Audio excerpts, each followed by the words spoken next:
Bonjour à tous, je m'appelle Erwan Ler, je suis professeur de réanimation médicale et de médecine d'urgence au CHU et je suis également chercheur au LATIM.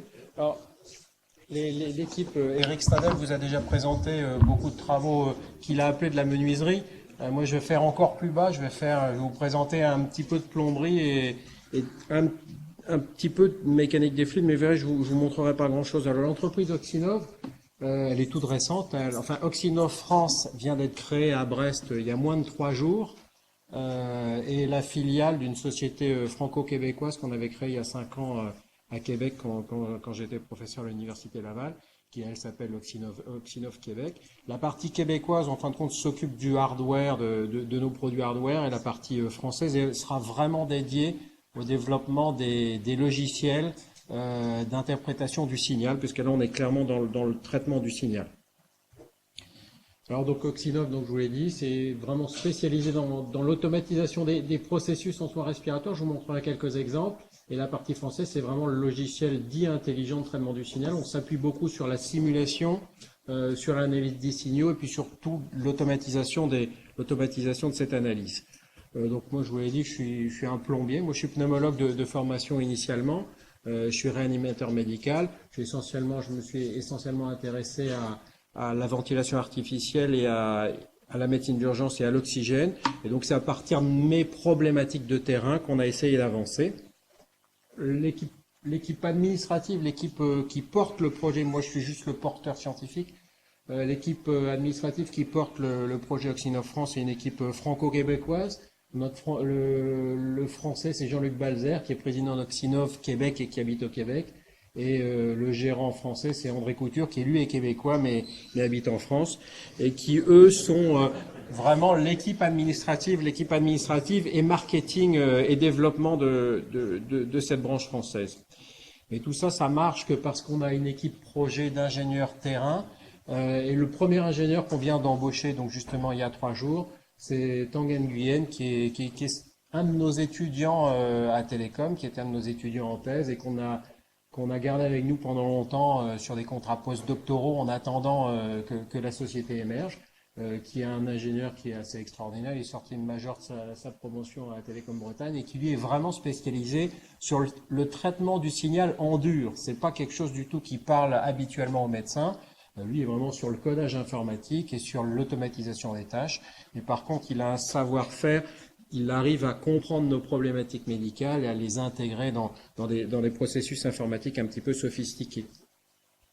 Puis après, il y a nos chercheurs associés. Donc il y a bien entendu moi, parce que moi je représente la partie chercheur clinicien au CHU de Brest.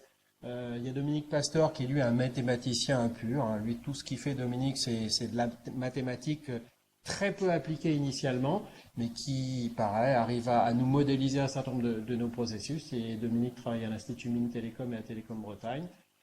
Et François Lelouch, qui est un Français aussi, mais qui travaille à Québec depuis maintenant 10 ans, et qui est spécialisé comme moi en pathologie respiratoire, en automatisation des processus.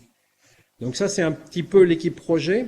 Qu'est-ce qu'on va faire? Qu'est-ce qu'on projette de faire? Qu'est-ce que Oxinov Québec fait déjà en partie? En gros, notre objectif, nous, c'est d'arriver à faire collaborer des équipes qui sont académiques, puisqu'au départ, François Lelouch, Dominique Pasteur et moi-même, nous sommes des cliniciens de terrain et nous sommes professeurs dans nos différentes écoles. Mais le but du jeu, c'est d'arriver à faire collaborer des Québécois, des Français, dans des domaines totalement multidisciplinaires. Il n'était pas naturel pour un pneumologue, encore moins pour un interniste, de travailler avec des mathématiciens. On n'arrivait pas, on aurait eu du mal à imaginer qu'on arriverait à le faire. Et on est tous focalisés sur le traitement du signal. Puis notre objectif par derrière, c'est vraiment de fixer nos doctorants. On arrive à découvrir, à trouver des pépites dans nos doctorants. Tanguy Nguyen, par exemple, c'est un de nos exemples. On a envie de le garder avec nous. On l'a réussi à le garder pendant 3 ans comme thésard. On l'a gardé pendant 2 ans en contrat postdoctoral. Puis on veut vraiment le garder avec nous pour continuer à développer parce que clairement, on ne peut pas le faire sans eux. Donc ça, c'est un peu l'objectif d'Oxinov France. Et puis, accessoirement, après, enfin, accessoirement, pas depuis 3 jours, c'est plus accessoire, mais accessoirement, jusqu'à présent, c'était aussi d'essayer d'envisager le transfert technologique de ce qu'on faisait au LATIM vers des sociétés pour essayer de faire vivre un petit peu nos produits, faire vivre le concept. parce que bien entendu, nos concepts, on peut pas les monter simplement en un an ou deux, ça demande une dizaine d'années pour maturer. Alors juste un petit exemple de ce qu'on a fait, je vais juste vous passer une petite vidéo où Dominique Pastor vous explique très brièvement une des techniques qu'on a appliquées. Donc c'est du traitement du signal appliqué à la pathologie respiratoire. Si ça fonctionne. Ça ne fonctionne pas, bien entendu. Il n'y a pas de son.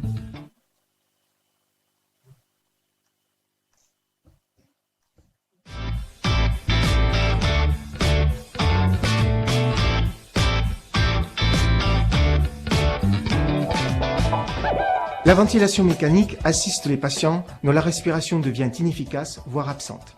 Elle est utilisée en bloc opératoire, en médecine d'urgence, en réanimation, mais aussi à domicile pour les patients souffrant de maladies respiratoires chroniques.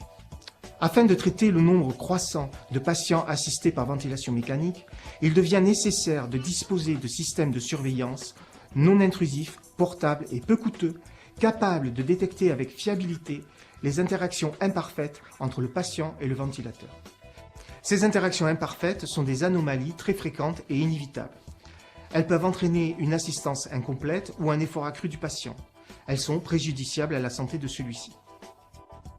Aussi, depuis plusieurs années, le département Signal et Communication de Télécom Bretagne et le LabSTIC collaborent avec le CHU de Brest, le LATIM et l'Université Laval de Québec afin de développer une plateforme de détection de ces anomalies pour un ajustement automatique des systèmes de ventilation mécanique.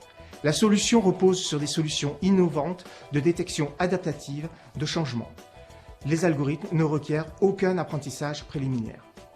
À l'heure actuelle et à notre connaissance, notre équipe est la seule à détecter les distensions pulmonaires ainsi que la plupart des asynchronies avec une garantie d'optimalité des performances. La classe des signaux éligibles pour cette plateforme est très grande, en particulier l'analyse des signaux ECG pour la détection des pathologies cardiovasculaires en médecine d'urgence et réanimation est une extension naturelle de cette plateforme. Voilà, donc juste le message, c'est on détecte des anomalies dans un système, sur un système ventilatoire, et le respirateur artificiel, c'est quoi? C'est juste un gros soufflet qui délivre un débit donné à une fréquence donnée. Donc l'objectif par derrière, c'est quand on détecte des anomalies sur la façon dont il délivre le système est capable de proposer des variations du débit ou des variations de fréquence respiratoire. Et tout l'objectif, la finalité est relativement simple. La technologie de détection automatique des anomalies est un petit peu plus complexe à mettre en œuvre et c'est là-dessus vraiment qu'on travaille. Alors, ça, c'était le premier projet qu'on avait appelé le projet Curvex. On a deux projets actuellement qui sont en train de se monter, qui ont vraiment démarré. Le premier est encore plus basique, c'est vraiment l'insertion d'un algorithme de détection automatique des anomalies dans ce qu'on appelait le dispositif FRIO2. FRIO2, c'est quoi? C'est encore plus basique dans le système, c'est pas un respirateur artificiel, c'est juste une automatisation de l'administration d'oxygène aux patients. Il y a énormément de patients qui reçoivent de l'oxygène à domicile ou à l'hôpital. En France, il y a plus de 100 000 patients qui reçoivent de l'oxygène à la maison, en chronique. Simplement, jusqu'à présent, ce que fait le pneumologue, c'est tout bêtement, au bout de quelques mois de suivi, il décide de donner au patient 3 litres, enfin un débit relativement fixe. Sauf que dans la vraie vie, le patient a des besoins qui sont extrêmement variables. On sait que le simple fait de se brosser les dents ou de manger va faire désaturer les patients, le taux d'oxygène va baisser brutalement dans le sang. L'objectif, c'est simplement permettre l'automatisation, la régulation, l'adaptation de la quantité d'oxygène aux réels besoins du patient, mais donc pour ça, on a besoin d'un système simple qui détecte les anomalies et qui va ajuster le débit donc c'est simplement une valve, c'est de la mécanique très simplexe, c'est une valve électronique qui est autorégulée en fonction des besoins du patient et du signal de saturation. Donc c'est le produit que je vous ai montré en haut, je vous montrerai quelques résultats. Et pour ça aussi, pour nous aider à constituer nos algorithmes de régulation automatique, on a besoin de disposer d'une base de données physiologiques robuste. C'est ce qu'on a appelé la base Reastock qui vient juste de démarrer, qui vient juste de déclarer à la CNIL. En fin de compte, on enregistre le maximum de données physiologiques toutes simples, ECG, fréquence respiratoire, SPO2, des choses qu'on mesure tous les jours, mais qu'on n'avait pas l'habitude de stocker et d'analyser à grande échéance. Alors, juste le projet FRIO2, très simplement. Donc, c'est une valve électronique, mécaniquement simple, un algorithme de régulation industrielle assez robuste et fiable, qui est Alors l'algorithme qu'on a utilisé, juste pour anecdote, c'est un contrôleur proportionnel qui était utilisé dans la raffinerie de pétrole qui était localisé juste à côté de l'hôpital où je travaillais à Québec. Donc c'est des algorithmes qui sont déjà industriellement utilisés, mais pas du tout en médecine. Et l'idée, ça a été de contrôler cette valve en fonction des besoins du patient. On a inclus plus de 450 patients dans des études randomisées dans différents types d'études. Je vais juste vous montrer les résultats de la dernière étude, qui est l'étude d'urgence qu'on a faite aux urgences. C'est les patients arrivent aux urgences, ils ont besoin d'oxygène. Donc on a inclus 190 patients pendant des périodes de 3 heures. Et notre premier objectif, c'était de vérifier que le produit était capable de réguler de façon parfaite, de mettre le patient dans la zone cible qu'on avait fixée. Le pneumologue, l'urgentiste dit « je veux que mon patient ait 94% de saturation ». Est-ce que le système était simplement capable de le réguler de cette façon-là? Et de façon relativement simple, dans le bras manuel, c'est-à-dire on utilise le rotamétabie qui a été inventé en 1810 et on n'a pas du tout évolué technologiquement. On sait que moins de 50% des patients vont vraiment être dans la zone cible. Et le système automatisé, qui est le système FRIO2, on sait qu'avec ce système-là qui s'ajuste toutes les secondes, donc beaucoup plus rapidement que ce qu'est capable de faire l'infirmière et de ce qu'est capable de détecter le médecin, le patient est dans la zone cible dans plus de 82%. Alors c'est juste la preuve technologique que ça fonctionne, c'est pas une découverte monstrueuse, on savait qu'on allait vers ça, puisqu'on avait de bons arguments techniques pour dire que c'était assez simple à faire. Et après, ce qui est plus intéressant, c'est qu'est-ce que ça donne dans la vraie vie, qu'est-ce que ça a comme impact sur la santé. Le premier impact pour nous est la première grande surprise, et on l'a confirmé dans l'étude d'urgence, mais on l'a aussi confirmé dans une étude qu'on a menée, là, celle-ci exclusivement à Québec, en pneumologie, sur des collectifs relativement modestes de patients, de 60 patients. C'est simplement comme le système automatise de façon très précise la quantité d'oxygène que reçoivent les patients, il est aussi capable de l'arrêter automatiquement. Et dans toutes nos études jusqu'à présent, on a toujours observé une réduction de durée de séjour de 2 jours environ, simplement parce que le système, lui, il réfléchit pas, le patient est dans la zone cible, gère avec l'oxygène quand il en a plus besoin. Et donc ça, par contre, c'est bien entendu un impact non négligeable en termes de coûts de santé, en termes de régulation des flux hospitaliers. Donc ça, c'est le premier projet FRIO2, et là-dessus, le Oxino France fournit les algorithmes de régulation automatique. Donc le deuxième algorithme sur lequel est en train de travailler Oxino France, c'est à partir de cet outil FRIO2, qui est un outil communicant, bien entendu. On enregistre les signaux, on a simplement intégré des systèmes Bluetooth et des systèmes Wi-Fi qui permettent de redistribuer le signal vers le pneumologue, vers l'aspect technique, c'est d'être capable de proposer des algorithmes qui vont détecter que le patient va moins bien. Si sa fréquence respiratoire commence à monter, si le débit monte de façon discrète, ou alors des variations qui sont assez difficiles à visualiser quand on a juste un regard sur le signal, c'est être capable, par ces algorithmes de détection de défaillance, de prévenir beaucoup plus précocement les techniciens et les pneumologues qu'il va falloir intervenir et faire revenir le patient plutôt à l'hôpital, en consultation, plutôt qu'en hospitalisation au moment où ça va moins mal. Au moment où ça va plus mal, pardon. Donc les perspectives du marché, c'est pour moi, bien entendu, c'était le domaine hospitalier, parce que moi je m'occupe essentiellement des patients aux urgences et à réanimation, de l'intégrer dans des outils existants, de développer le système vraiment en automatique. Et puis c'est aussi bien entendu le marché domiciliaire. Je vous l'ai dit, il y a plus de 100 000 patients en France qui sont appareillés par oxygène, sans aucune surveillance. Enfin, le pneumologue les voit de façon régulière, tous les 3 à 6 mois. Mais il se passe énormément de choses entre-temps. On a les moyens techniques, les réseaux, les systèmes pour les monitorer de façon un petit peu plus précoce et essayer de s'adapter de façon un peu plus juste à leurs besoins. Bien entendu, comme c'est une entreprise, il y a des objectifs financiers par derrière, des contraintes aussi beaucoup. On a été beaucoup aidé au démarrage de la filiale française, bien entendu, par la société mère, qui est aussi une spin-off, qui est de l'Université Laval. On a obtenu pas mal de financement institutionnel et on a eu la grande chance de trouver des fonds privés. Nous, on n'a pas eu trop de soucis à lever nos fonds privés, mais simplement parce que les principaux actionnaires de la société Oxino France et Oxino Québec sont les pneumologues de l'Université Laval qui ont investi massivement depuis 5 ans. Donc c'est le collectif des 30 pneumologues de l'Université Laval qui ont investi massivement dans la société parce que c'est un produit qui nous semble naturel et qui est vraiment la continuité de notre travail de tous les jours.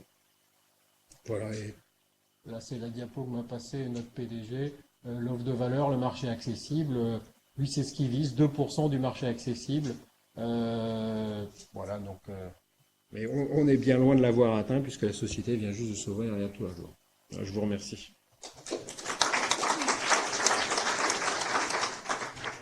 Merci. On a le temps pour 2 questions.